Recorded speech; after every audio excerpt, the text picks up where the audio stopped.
a world shaped by the consequences of choices made long before. It's a future forged by fear. Call of Duty Black Ops 7 is probably the worst game out this year. Okay, maybe the second worst game out this year. It was a long time before Call of Duty became really popular and Bobby Kotick did to 14-year-olds what the CIA did to black neighborhoods in the 80s. The industry saw a boom of first-person shooter horror games. And unlike those games where ammo is scarce and all the guns are single shot and require lengthy reloads, these were the games that had jump scares and scary ghosts and gave you a full magazine and an itchy trigger finger. Back before Zoomers were screaming and shitting themselves over empty offices, we were fighting the supernatural with all the stoicism that some people like to call undiagnosed autism. One of these games stood above the rest with its mechanics, its gameplay, and its atmosphere. I guarantee you it's part of the experience that she's barefoot. Let me explain. And long before they were recasting Shelob with a busty goth girl, and after they were acquired by Warner Brothers to make a fucking Matrix MMO, Monolith was in the business of making shooter games. But not just any shooter games. F.E.A.R is still one of the best first-person shooter games ever made. These days, shooter games are more like an investment. If you can't invest hundreds of hours to play competitive, or to be able to afford over $1.5 million to literally invest in in-game items, then too bad. Boomer shooters made somewhat of a comeback recently, but what really needs to come back is the mid-2000s horror shooters. And considering that Call of Duty just got shot in both legs, I think it's time for these old-style games to make a return. However, Monolith was beaten for all it's worth and shut down, and the rights remain with Warner, who are in the process of being bought by Netflix, who will soon no doubt carry out their own beatings. And killing Monolith is probably a mercy, considering that the entity that's skinwalking as Rocksteady is still around, and killing Batman, or killing Batman's clone, and he's actually fine. See? Stop firebombing our office, please. You play as Point Man, a member of the First Encounter Assault Recon, a task force in the US military formed to fight paranormal threats in the far-off year of 2025. A member of your organization has gone rogue and used his psychic powers to mind control an army of cloned soldiers. This game takes you through 9 great missions where you travel through crack dens, warehouses, underground areas with pipes, office buildings, labs, crack dens, and secret government facilities to find this guy whilst you're being haunted by strange figures and visions of a typical NHS hospital. You'll continuously miss him and fail to save any person that we were sent to save. If you want to find out more of the backstory, there are phones and laptops you can find that will fill that in for you. They had in tanks people with gills, and they were little babies, and they were in there just gulping, clawing at the sides. You see a turtle at the zoo, and it wants out, and you feel for it. This is a shooter game that has the secret ingredient that makes any FPS game automatically better, and that's a lean function. I want to be able to lean out of cover like a Scooby-Doo villain before unloading bullets into them like the Punisher. The slow motion mechanics and some of the moves you can do in this game is like if the characters from the Matrix starred in a Japanese horror movie. The graphics still hold up, and the only thing that ages the game is the control scheme. You can't even aim down the sight. 2 guns have sights, and this is all it is. Which brings me to the first stellar component of this game. Gunplay still remains one of the most fun of any game release. You can not only lean, you can slow time, you can slide kick, you can drop kick, you can turn people into red mist, and you can give people the Uncle Owen treatment. Second is the sound design.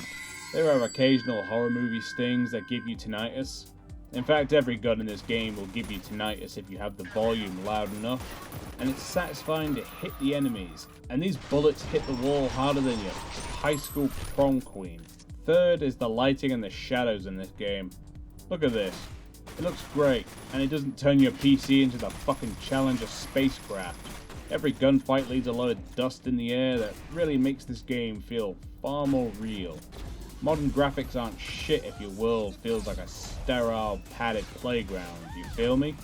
And that brings me to number 4.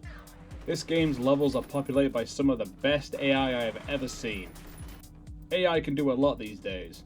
It can take your order, it can develop Call of Duty, It can even create videos of Stephen Hawking fighting Einstein in the ring.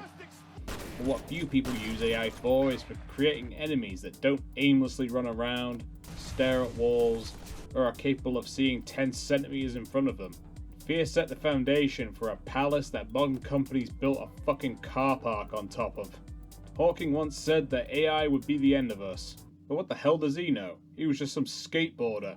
There aren't really any major real bugs, apart from this part where the lift doors glitched and I was trapped in it, and it took me an embarrassingly large amount of time to realise I wasn't meant to be able to get up, and I was continuing to embarrass myself in front of the Huz.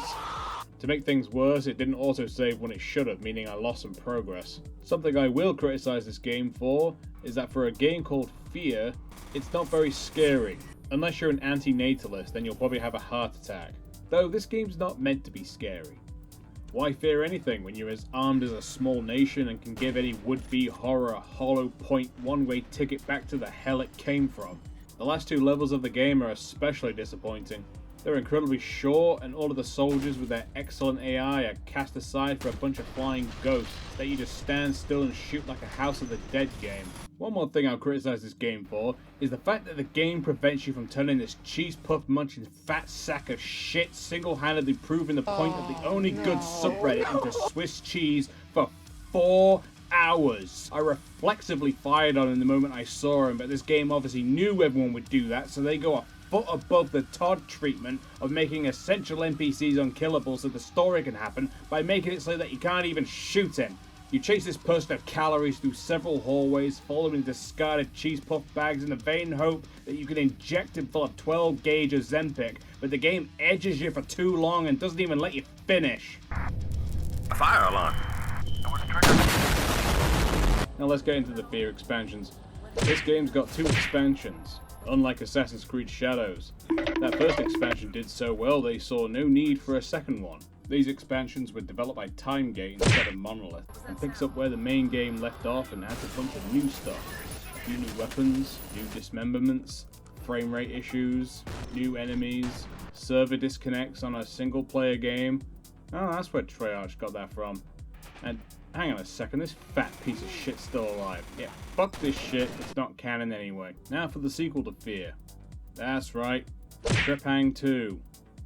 Trepang² took everything good about F.E.A.R and gave it about 100 injections of Tren, which makes the game so hectic and fast you're hanging on for dear life, and you need that slow motion mechanic to actually perceive anything that's happening. Also added are a few of the actual good modern mechanics. Weapon customization, outfit customization, you can use stealth, you have access to a cloak to sneak directly behind enemies and dome them, an easier way to slide kick that sends enemies flying, you can take enemies as human shields, and you could even throw them at other enemies with grenades on them. More videos to come in the new year.